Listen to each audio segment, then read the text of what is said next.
안녕하십니까. 조선일보 경제부의 박사기자 방현철입니다. 여러분 코인 투자 정보 어디서 찾으시나요? 혹시 너무 많은 이슈 때문에 진짜를 놓치고 있지는 않으신가요? 코인 시장을 파헤쳐서 진짜 배기 뉴스를 찾아드립니다. 그럼 6월 16일 목요일 코인 파헤치기 본격적으로 시작해 보도록 하겠습니다. 오늘은 알고란의 고란 대표님 나오셨습니다. 안녕하세요. 네, 안녕하세요. 네, 요새 코인 시장의 이슈가 상당히 많습니다. 너무 그래가지고 많아요. 너무. 하나하나 상세하게 한번 알려드리는 그런 시간을 마련했습니다. 오늘도 세 가지 네네. 키워드로 준비를 해오셨죠? 어떤 제가 내용들입니까? 굳이 고르는 게 힘들었습니다. 네, 너무 많았어요, 일이 이슈가. 많아서요. 네네. 예. 첫 번째는 테라 붕괴는 자작극? 음. 이라는 물음표를 어허, 달았습니다. 예. 둘째는 디파이 몰락, 이더 폭락. 음. 이라고 해서요. 이것도 상당한 화제예요. 지금 네. 이더 폭락 사태가 맞습니다. 일어나서. 셋째는 이러다간 다 죽어. 예. 오징어 라고 게임에서 바꿨어요. 또 찾아오셨네요. 네네. 키워드를. 네. 첫 번째부터 알아보죠. 테라 붕괴는 자작극. 테라 이제 지난달 초에 테라랑 루나가 폭락해가지고 상대 투자자들한테 많은 피해를 줬는데 이게 자작극이라고요? 놀랍죠. 예. 저도 보고 깜짝 놀랐습니다. 예. 어떤 내용입니까? 사실 일단은 이제 코인데스크 코리아가 네. 그 알고리즘 이제 그 읍살라 시큐리티라는 기업이 있어요. 네. 블록체인 보안 회사인데 여기랑 함께 이른바 이제 온체인 데이터라고 해서요. 그럼 간단히 말하면 그 이체된 코인이 이체된 거래 기록입니다. 그러니까 이런 거 블록체인 안에 다 기록이 맞습니다. 남아 있으니까 네네. 그거 자세히 살펴보면 어떤 일들이 네, 벌어지는지 다 알 수 있는 맞아요. 거죠. 예, 블록체인 같은 경우에는 사실 뭐 익명성이다라고 하는데 익명성이라기보다는 이제 가명성이라고 해서 누가 어떤 지갑에서 어떤 지갑으로 코인이 얼마가 이동했는지를 누구나 다 볼 수 있습니다. 다만 그 지갑에 지갑의 누구 주인이 지갑인지는 누구인지 모르는 거죠. 예. 게다가 동일한 한 사람이 제가 뭐 10개, 100개의 지갑을 갖고 있을 수도 있는 거니까요. 이 100개의 지갑이 고란이란 사람의 소유인지 이거는 이제 모르는 거죠. 그런데 이 거래 패턴을 분석을 하면 대충 추정할 수가 있거든요. 이제 그런 거래 패턴을 이제 그 분석을 해서 그런 걸 조사해봤다 이거죠. 맞아요. 지금. 해봤더니 어머나 세상에 네. 아니 이게 이제 이런 일이 벌어진 데에 대해서 테라루나 사태에 있어서 여러 가지 음모론들이 나왔습니다. 네. 저도 사실 상당히 그런 음모론을 의심을 했었고요. 왜냐하면 그 테라 가치가 테라 UST죠. 요거 가치가 1달러가 깨진 시발점이 언제냐라고 보면은 그 어떤 지갑 A라고 제가 표현을 하겠습니다. 네. 기사에서도 이제 A라는 표현을 썼는데 네. 참고로 이거는 코인데스크 코리아라는 코인 전문 매체가 보도한 내용입니다. 네. 단독이라고 해서요. 그 A라는 공격이 언제 시작됐냐라고 보면은 이 권도영 대표가 UST의 가치를 안정적으로 유지하기 위해서 커브라는 이른바 탈중앙화 거래소가 있습니다. 그 거래소에 스테이블 코인을 넣고 스테이블 코인 여러 개를 넣어서 가치를 이렇게 안정적으로 유지하는 방법이 있거든요. 네. 근데 그 스테이블 코인을 3개짜리 3풀에서 4개짜리 4풀로 옮기는 그 과정이 있었거든요. 근데 그 어떤 스테이블 가치가 안정적으로 유지가 되려면 거기다가 3개를 넣는 것보다는 뭔가 좀 많아지면 이 평균 가격이 되기 때문에 더 안정적으로 돼서 3풀에서 4풀로 옮긴다라고 발표를 했었고요. 마침 3풀에서 4풀로 옮기기 위해서 3풀에 있던 UST의 유동성을 제거한 상황이었습니다. 제거하고 그다음에 이제 4풀로 이제 옮겨가려고 하고 있었어요. 네. 근데 그 제거가 일어나던 시점이 언제냐면 제거가 일어났어요. 5월 7일 지난달 9시 초네요. 44분경에 이제 제거가 됐습니다. 그러니까 시장에는 이른바 UST 유동성이 부족한 상황이었어요. 그러니까 그 중앙화된 거래소로 표현하자면 호가창이 비어 있는 상황이었습니다. 그래서 이렇게 호가창이 비어 있을 때 만약에 대량의 매도가 쏟아지면 가격이 쫙 밀리게 되겠죠. 그래서 유동성이 제거된 9시 44분이고 첫 번째 공격이 시작된 게 9시 57분입니다. 네. 한 10몇 분 사이네요. 맞아요. 네. 그러다 보니까 아니 어떻게 그 틈을 노려서 공격이 그 시작됐지? 정확히 알았을까? 뭐 이런 맞아요. 의심이 드네요. 그러다 네. 보니까 의도적인 공격이었다라고 해서 이제 음모론이 나왔던 거거든요. 예. 그런데 그 공격을 9시 57분에 시작한 지갑 A 여기가 이렇게 그 으살라 시큐리티가 조사를 해봤더니 쭉 찾아봤더니 척 찾아봤더니 이거 테라폼 랩스 그 테라 프로젝트를 주도했던 거기 지갑인 것 같은데? 라고 보도를 한 거예요. 네. 일단 추정이네요. 추정이죠. 예. 그러니까 아까 제가 말씀드린 대로 확실하게 이거는 테라폼 레스 거다라고 자기가 알 수는 인정하지 없어요. 않는 한은 네, 맞아요. 추정만 할 수 있다. 이런 추정만 얘기네요. 할 수 있는데 거래 내역을 분석을 해봤더니 이 공격자 A 지갑이 테라폼 랩스 거였네? 라고 밝혀진 거죠. 그러면 당연히 왜 의문이 그랬을까? 들죠. 왜 아니 자기가 무너질 줄 알고 맞아요. 왜 이런 걸 해요? 맞아요. 예. 그래서 아니 의문이 생기죠. 예. 자기가 재발등을 찍은 음. 거잖아요. 이에 대해서 여러 가지 가설이 있는데 첫 예. 번째 가설은 일단 스트레스 테스트였다라는 음. 거라서 음. 아마 더 잘 아실 텐데 음. 박사님이 이 금융회사 예. 같은 경우에는 극단적인 상황을 가정해서 음. 이 극단적인 위기 상황에서도 우리 시스템이 버틸 수 있는지를 네. 실험을 한번 해보잖아요. 글로벌 시뮬레이션 금융위기 해보잖아요. 때 많이 나왔던 얘기예요. 스트레스 테스트. 예, 예. 과연 이렇게 그 위기가 생겼을 음, 때 과연 금융회사가 음, 견딜 수 있는지 한번 음, 테스트를 해보자. 음. 이런 얘기인데 이런 걸 그래서 해봤다는 거죠. 그러니까. 그래서 그 첫 번째 아까 제가 말한 공격이 시작된 그 대량의 매도세가 나왔다라고 했었는데 이 대량의 매도세가 8,500만 USD 정도가 됩니다. 네. 그러니까 당시 가격으로 따지자면 8,500만 달러 정도 되는 거거든요. 네.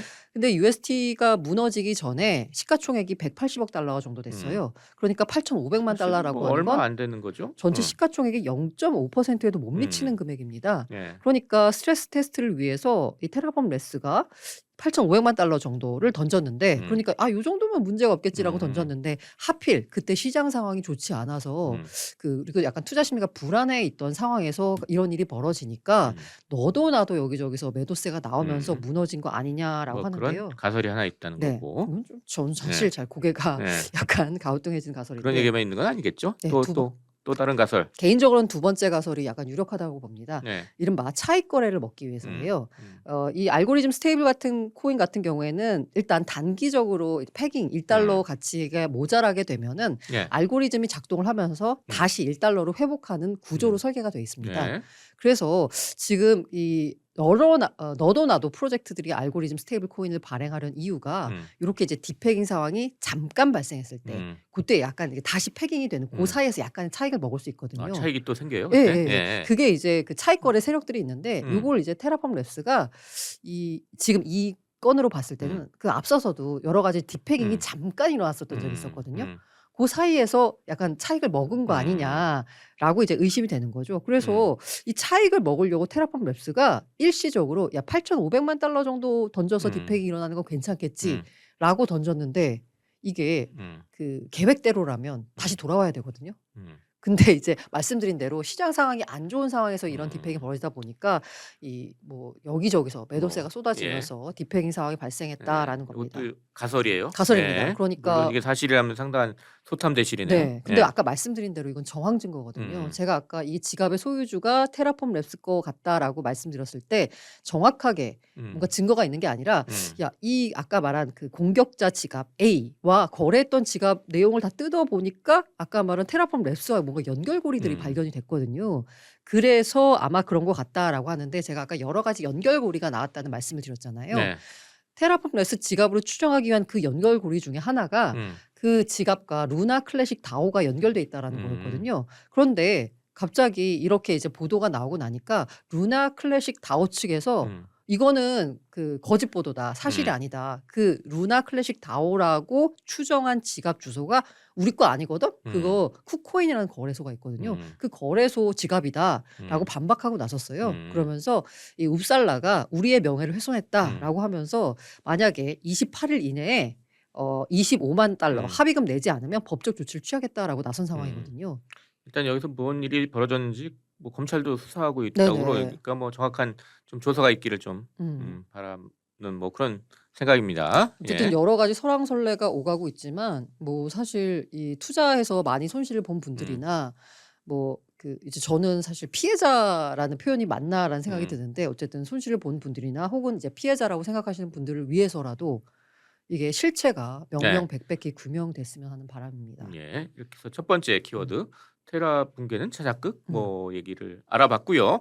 두 번째도 상당한 이슈인데 이더 폭락에 대한 얘기인데 디파이 몰락, 이더 폭락 이 얘기입니다. 예. 이것도 굉장히 어려운 얘기예요. 이걸 하려면은 이제 머지부터 시작해야 예. 되는데 아마 머지에 대해서는 제가 지난 시간에 한번 다뤘어요 저희가. 다뤄드리겠어요. 예. 머지가 뭐지 이래가지고 머지가 라임을 뭐지 맞춰서. 했죠. 네. 예. 그 머지는 뭐냐면 멀지 병합하다, 합병하다라는 거잖아요. 이더리움이 작업 증명 방식에서 이제 지분 증명 방식으로 전환하는 네트워크 업그레이드 이 머지가 현재 네. 이루어지고 있습니다. 사실 작업 증명 방식은 이제 비트코인을 채굴하는 방식이에요. 그러니까 굉장히 아주 많은 컴퓨터를 돌려가지고 그 코인을 이제 얻는 방식이잖아요. 그러니까 작업을 진짜 하는 네. 우리 채굴 할 때 작업할 그걸 이제 음. 떠올리면 됩니다. 이러다 보니까 굉장히 많은 전력 소모가 이루어져요. 네. 낭비다, 자원 낭비다라는 얘기가 이제 많이 나오고 있어서 그리고 좀 더 효율적으로 진행을 위해서 지분 증명 방식 일종의 이거는 내가 지분을 갖고 있으면 거기다 투표를 하는 방식입니다. 그래서 이 지분 증명 지분을 방식이 가지려면 뭔가 그럼 생각이 드는 음, 게 음. 뭔가 거의 한 투자를 해야 되니까 뭘 맞아요, 넣어야 될 것 맞아요. 같아요. 네, 맞아요. 예, 그러니까 예. 지분이라고 하는 건 음. 뭐 주식에서 마찬가지로 내가 음. 지분 얼마 갖고 있냐 그렇게 생각하시면 되는 거거든요. 내가 가진 지분을 가지고 그 채굴에 이제 참여를 하면 일종의 채굴 참여를 하면 그에 따라 이제 보상을 주는 방식으로 해서 이게 진행이 되고 있거든요. 네.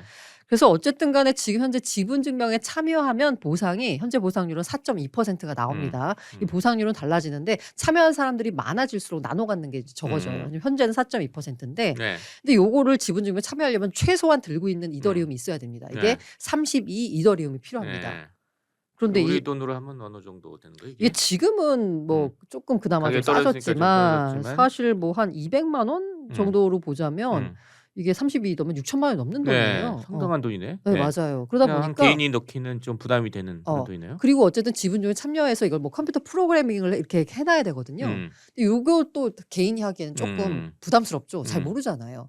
그러다 보니까 요걸 이제 대행해 주는 업체가 나왔습니다. 또 업체들이 나오는군요. 일종의 이제 뭐 이걸 개모임이라는 표현을 쓰는데 리도 파이낸스라는 서비스가 등장을 한 거예요. 그러니까 내가 만약에 1이더만 넣어도 이 지분 증명에 참여할 수 있는 겁니다.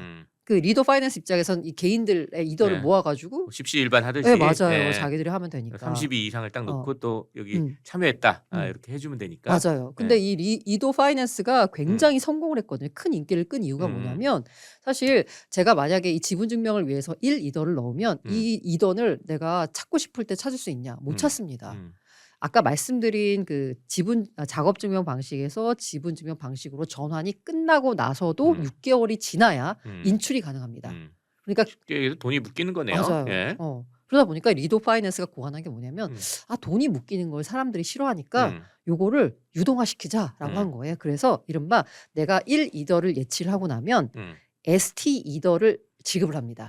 ST는 스테이크 이더 해가지고 일종의 예치 증명서예요. 네. 너가 우리 플랫폼에다가 1이더만큼을 예치를 했어라고 증명서를 주는데 이 놀라운 게 이 ST 이더가 시장에서 유통이 됩니다. 또 그걸 유통시켜요. 네, 현금화가 되는 거죠. 이게 일종의 누구는 그 리만 브라더스 이제 사태를 불러왔던 그 파생 상품, 그러니까 부동산 구조화 상품이다라는 표현을 쓰는데 이더를 구조화해서 시장에 유통을 시켜버린 거죠. 원래는 유통되면 안 되는 건데. 그러다 보니까 시장에서는 이게 상당한 인기를 끌었어요. 아니 이자도 받을 수 있고 유통도 되니까. 그래서 이걸 이제 어떤 방식으로 이제 이용을 했냐면 이제 그 이더에 예치를 합니다. 100이더라고 할게요. 100이더를 예치하면 ST 이더를 100개를 줘요. 그럼 이거를 그 이제 아베나 셀시우스 같은 이제 디파이나 시파이 서비스하는 플랫폼이 예치를 합니다. 그러면 이론적인 정상적인 시장 상황에서는 이더와 1이더와 1ST 이더가 등가 교환이거든요. 네. 거의 비슷하게 교환이 되는 거예요. 그러다 보니까 이게 거의 뭐 그 위험이 없어요. 어차피 똑같은 거 하니까. 네. 그래서 예치를 하게 되면 그 ST 이더를 담보로 다시 70% 정도 이더를 대출해 줍니다. 또 대출도 해줘요. 네. 그러다 보니까 또 제가 생겼어. 이더가 또 생겼어. 그쵸. 네. 생겼죠. 네. 생겨를 다시 또 리도에 맡겨요. 그럼 또 70개의 ST 이더가 나오죠. 그럼 그걸 또 예치를 시켜. 또 70개가 나오죠. 이런 과정을 반복을 하면 약 실제 3배 현실 세계에 있는 은행하고 똑같은 걸 만들었네요. 이 안에 가상 세계 이더를 거의 가지고. 한 그 3배 레버리지가 가능한데 아까 제가 말씀드린 데 정상적인 상황이면 ST 이더와 이더 가격이 그렇게 차이가 날 일이 없거든요. 네. 그러다 보니까 야 이거는 거의 무위험이다라고 해가지고 이 거래가 굉장히 성행을 해가지고 많은 그 개인뿐만이 아니라 특히나 큰 돈을 굴리는 기관들이 이런 네. 식의 방식으로 음. 레버리지를 일으켜서 수익을 올리고 있었던 네. 거죠. 그런데 그런데 이 가운데 이제 셀시우스라는 곳이 음. 이런 전략을 굉장히 공격적으로 수행을 한 곳이에요. 네. 그러면서 이렇게 여러 번 굴리다 보니까 이 그 이더리움을 애초에 셀시우스한테 준 고객들한테 되게 고수익을 약속할 수 있는 거예요. 그러다 보니까 인기를 엄청 끌었습니다. 그래서 투자 이용자만 170만 명, 자산 규모는 엄청나군요. 200억 달러까지 불어는 난 거예요. 네. 그런데 여기서 이제 문제가 된 게 뭐냐면 셀시우스가 루나에 좀 투자를 했었어요. 근데 여기서 이제 한 방 먹었죠. 한 방 먹었는데 그리고 이제 그 과거에 이제 이 셀시우스가 한 3만 5천 개의 이더를 개인 키를 분실해서 잃어버렸다. 그래서 고객 돈을 800억 정도를 네. 은폐왔다라는 게 최근에 드러났어요. 그래요? 네. 잃어버리기도 하고. 예. 이게 좀 약간 좀 이상하긴 한데 사고가 났네. 어쨌든 하여튼 네. 우리 뭐 현실로 따지면 은행에서 무슨 뭐 금융사고 난 횡령사고가 난 예, 거예요. 난 거네요. 예. 그러니까. 예. 그러고 음. 나서 약간 분위기가 흉흉한데 또 소문이 돈 게 뭐냐면 야 셀시우스가 돈이 부족해가지고 여기저기 돈 구하러 다니더라. 라는 소문이 난 거예요. 그러면서 사람들이 불안하잖아요. 그러니까 나 맡긴 이더 돌려줘라고 하면서 셀시우스에 이더 돌려달라고 요청이 들어간 겁니다.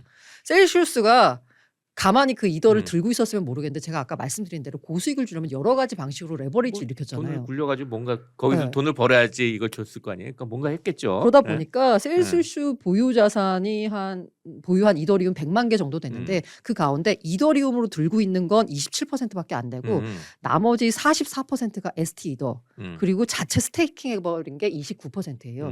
스테이킹한 이더는 아까 찾을 수 없다라고 말씀드렸잖아요. 예. 그러니까 이더리움을 27%밖에 안 되니까 27% 인출 요구 들어오고 그리고 이제 여기에서 더 인출 요구가 들어오면 이 ST 이더를 시장에서 팔아서 이더를 줘야 되거든요. 그런데 이렇게 셀시우스에 대한 안 좋은 소문이 흉흉하다 보니까 ST 이더 가격이 급락하게 됩니다. 이더 대비해서. 예. 그러다 보니까 이거 유동화를 위해서 ST 이더를 팔면 팔수록 셀시우스 손실이 커지는 거예요. 이러니까 셀시우스가 13일 월요일에 인출 중단시켜 버렸습니다. 이게 우리 사태를 약간 문제를 테라 루나랑 비슷한 일이네요. 네, 예. 문제를 수습하기 위해서 인출 중단을 선언했고요. 이러다 보니까 시장의 불안감이 더 커진 거예요. 이러다 큰일 나겠다라고 하면서 그 ST 이더를 활용했던 다양한 디파이 플랫폼들에서 이제 매도가 나오기 시작한 거죠. 그러니까 ST 이더 가격이 더 하락하고 ST 이더 가격이 하락하니까 이더리움 전체나 디파이 생태계에 문제가 생기겠네라고 하면서 이더리움이 또 가격이 하락하는 거예요. 같이 동반 하락하는 겁니다. 이더리움 가격이 하락하다 보니까 이더리움을 담보로 해서 대출을 받아가지고 또 투자를 했던 곳들의 연쇄 청산이 벌어지는 겁니다. 청산이 벌어지게 되면 시장 가격보다 덤핑해가지고 또 이더리움 가격이 시장에 나오는 거잖아요. 네. 그러니까 또 이더리움 가격이 네. 떨어지고 그러니까 또 청산이 일어나고 이 현실 세계에 일어나는 무슨 금융위기랑 비슷한 맞습니다. 현상이 지금 코인 세계에서 지금 막 벌어진 거네요. 그러니까 이더를 그래서 갖고. 그 셀시우스 사태를 보면서 이 리만 2008년 코인판 리만 사태다라고 표현하는 분들도 있어요. 네. 그래서 이더리움 가격이 보시면 아시겠지만 원래 그 시장이 안 좋을 때는 비트코인 가격이 떨어지면 이더리움 가격이 그보다는 약간 더 크게 떨어지고 그다음에 다른 기타 알트코인들의 가격이 급락하게 된 상황이 벌어지는데 네. 이번 사태에서 좀 특이했던 점은 뭐냐면 이더리움 가격이 다른 알트코인보다 더 떨어지는 지금 상황이 펼쳐지고 있는 와중입니다. 지금 진행 중이네요. 네네. 좀 어떻게 될지 좀 지켜보도록 하겠습니다. 이렇게 해서 두 번째 이슈인 디파이 몰락, 이더 폭락 얘기를 해봤습니다. 세 번째 이제 비트코인 얘기네요. 네네. 이러다가 다 죽어? 정말이요? 제가 그래서 이 원고를 준비하면서 다 죽어 했었는데 일단은 오늘은 좀 살아난 느낌입니다. 네, 네. 연준이 75bp를 올렸는데 이걸 네. 또 시장이 환호를 했어요. 예. 참 월가 주가도 올라가면서 네네. 코인 가격도 조금 이제 맞아요. 회복되고 좀 있습니다. 반등을 했었는데 사실 반등을 했어도 음. 그 앞서서 무너지기 전 가격과 비교하면 사실 뭐 많이 못 미칩니다. 네. 27,000달러 선을 지지해 줄 거라고 시장에서 많이들 예측을 했는데 뭐 속절없이 지지선 내줬고요. 네. 20,000달러 선까지 위협을 받고 있다가 이제 그 새벽에 열린 FOMC 회의 끝나고 이걸 왜 호재로 해석했는지 모르겠는데 아무튼 호재로 해석하고 나서 지금 현재 22,000선을 회복을 했습니다. 네. 그런데 앞서 말씀드린 대로 아까 20,000달러 선까지 어제 기준으로 조금 위협을 받았다는 말씀을 드렸잖아요. 네. 그러니까 이 그간에 비트코인을 모았던 사들였던 여러 가지 매수 주체에 대한 우려들이 쏟아지기 시작하는 겁니다. 이 대표적으로 마이크로 스트래터지. 네. 여기가 상장 지금 현재 단일 주체 가운데서는 가장 많은 비트코인을 보유한 회사거든요. 129,918개 그러니까 약 13만 네. 개의 비트코인을 보유하고 여기는 있습니다. 뭐 자주 채권 발행해서 돈 끌어다가 비트코인 샀다는 뭐 그런 옛날에 맞아요. 뉴스도 있었어요. 지금 네. 일단 평가 손실로 보자면 10억 달러 이상 그러니까 뭐 1조 5천억 정도의 지금 평가 손실이 벌어진 상황이고요. 네. 그리고 이제 앞서 1분기 실적 발표 컨퍼런스 콜 하는데 여기 회사 CFO가 나와가지고 21,000달러 선이 되면 마진콜이 발생할 우려가 있다라고 말을 했어요. 그러다 보니까 아까 제가 말씀드린 대로 2만 달러를 위협받을 정도 떨어졌다라고 했잖아요. 네. 그러다 보니까 마이크로 스트래터지 마진콜 나오는 거 아니야? 근데 마진콜 나와서 시장에 비트코인을 덤핑을 치게 되면 다시 또 비트코인 가격이 떨어지잖아요. 네. 시장이 그래서 굉장히 공포에 떨었어요. 음. 근데 이렇게 이제 루머가 확산되고 나니까 이 회사 CEO 마이클 세일러가 나와가지고 마진콜 발생하지 않을 거다. 이게 우리 회사 13만 개 아까 제가 갖고 있었다라 말씀드렸잖아요. 이제 CEO가 나와서 13만 개 비트코인 가운데 9.5만 개는 부채가 아니라 그냥 우리 돈으로 산 거고 그렇기 때문에 회사 자체로 마진콜 해결할 수 있는 추가 담보 마련할 수 있다. 마진콜 가격은 3,500달러에 불과하다라면서 이제 수습에 나섰고 문제가 없다는 얘기네요. 일단 심지어 자기 어제는 얘기는. 예. 더 사겠다라고 음. 밝히기까지 했습니다. 음. 두 번째가 이제 세계 최초로 비트코인을 법정 화폐로 채택한 엘살바도르. 엄청난 뉴스가 됐었잖아요. 네, 그때. 맞습니다. 여기가 지금 현재 2,300개 정도의 비트코인을 보유하고 있거든요. 근데 매수할 당시에 요걸 살 때 들인 비용이 한 1억 달러 정도 돼요. 네. 근데 지금 가치는 5천만 달러입니다. 반값 됐네요. 반토막이 네. 됐어요. 이러다 보니까 그리고 또 내년 1월까지 8억 달러 정도 국채를 상환해야 되는데 이거 못 갚으면 디폴트가 벌어지는 거거든요. 그래서 야 디폴트 부도선언하는 거 아니야? 라고 이제 우려하고 있으니까 월요일 날 또 재무장관이 여기 나서가지고 괜찮다. 엘살바도르가 보유한 그 비트코인이 일반 국가 예산의 0.5% 채 안 된다라고 하면서 예산으로 보면 별거 아니다. 수습에 네. 나서긴 했는데 네. 걱정이 되고 있고요. 네. 그리고 세 번째가 가장 시장이 우려하는 건데 바로 채굴 업체들입니다. 음. 이 채굴 업체들 같은 경우에는 그 채굴기를 사는 데 들어간 돈도 있고 특히나 이제 채굴기를 돌리려고 하면 전기세가 어마어마하게 나오거든요. 네. 최근 들어서 이제 유가 상승으로 인한 전기 가격도 또 엄청 올랐잖아요. 이러다 보니까 일부 채굴기 같은 경우에는 전기를 들여서 채굴기를 돌려서 비트코인을 캐잖아요. 네. 요 비트코인을 팔아도 아까 드린 원가에도 못 미치는 그럴 수도 있겠네요. 네, 네. 그런 수준까지 가격이 온 거예요. 이 채굴기라고 하는 게 채굴기가 얼마나 효율적이냐에 따라서 이 비트코인 채굴 원가 그러니까 손익분기점을 맞출 수 있는 비트코인 가격이 다 다릅니다. 그런데 그 엔트마이너 S11이라는 게 있거든요. 예. 이게 지금 현재 그 조금 나온 지 조금 되긴 했지만 가장 많이 퍼진 이제 채굴기인데 여기가 그 손익분기점 가격이 가동 중단을 해야 되는 가격이 24,600달러예요. 이미 그 맞아요. 조금 네. 올랐는데도 지금. 네. 아발론 1026 모델이라고 있는데 이게 한 24,249달러. 그러니까 물론 신규 채굴기의 경우에는 훨씬 더 낮습니다. 이게 뭐 네. 11,000달러 뭐 이렇게까지 내려가고 있는데 옛날 거 구모델은 이렇다. 구모델은 이러거든요. 그러면 구나. 이들 같은 경우에 네. 더 이상 추산성이 안 나와서 만약에 이렇게 가격이 낮은 상황이 음. 단기에 이어지면 뭐 잠깐만 견디면 되니까 계속 돌릴 텐데 만약에 이게 장기로 이어지게 되면 결국은 채굴기를 끄고 채굴한 비트코인을 시장에 또 갖다 덤핑을 팔어. 팔 거거든요. 예. 그러면 채굴자들이 물량을 쏟아내면 당연히 비트코인 가격은 또 급락할 수 있게 되는 거죠. 그래서 우려가 이만저만 아니라서 지금 이러다간 다 주고 상황이 오고 있는데 그럼 가장 궁금한 게 이제 앞으로 어떻게 될 거냐. 어떻게 돼요 그러면? 예. 기관론자 같은 경우에 이제 2018년 암호화폐 약세장 예견한 피터 브렌트라는 애널리스트가 있거든요. 예. 이분이 12,700달러까지 하락할 수 있다. 음. 라고 전망을 했고요. 피터 시프라는 분이 있는데 이분은 비트코인 회의론자로 유명하시긴 분인 합니다. 근데 이분이 되게 인상적인 말을 했는데 야, 일단 지금은 팔고 더 낮은 가격대에 매수하는 게 낫다. 그러니까 여기서 더 떨어질 거니까 일단 팔아라라는 이제 분석을 내놨고요. 일관론이 있고요. 물론 네. 낙관도 있겠죠. 네, 맞습니다. 일부. 그 헤지펀드 스카이브리지 캐피탈 CEO 약간 이분은 1년에서 2년 사이에 10만 달러 돌파할 거다. 약세장은 매수 기회다. 그리고 나 샀다라고 얘기했고요.